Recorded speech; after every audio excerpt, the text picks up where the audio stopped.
بسم الله الرحمن الرحيم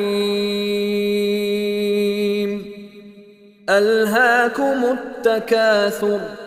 حتى زرتم المقابر كلا سوف تعلمون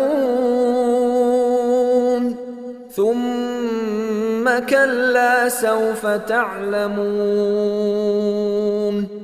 كلا لو تعلمون علم اليقين لترون الجحيم ثم لترونها عين اليقين ثم لتسألن يومئذ عن النعيم